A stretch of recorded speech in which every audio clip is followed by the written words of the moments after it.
ɓiɓɓe duniyaaru kettuɗe mi andina on leydam. Leydam ko ndendandi l'islamiyankoori Mauritanie, République islamique de la Mauritanie.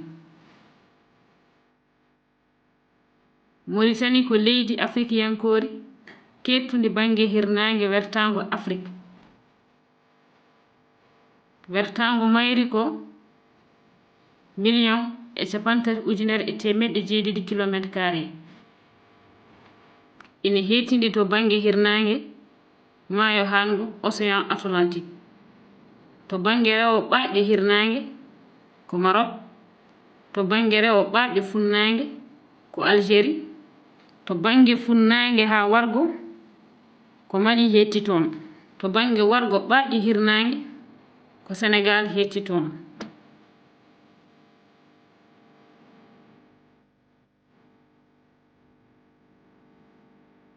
Mauritanie noon heɓi jeytaare mum ko ñande 28 novembre hitaande 1960.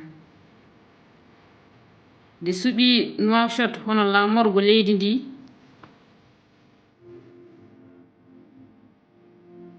faaro mayri ko teddungal, musidal, nunɗal, kaalis ñaameteeɗo e mayri ko ugiya.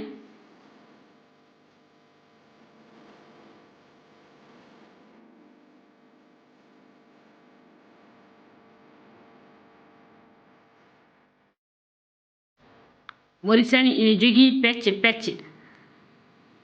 13 région, 53 département e 108 commune.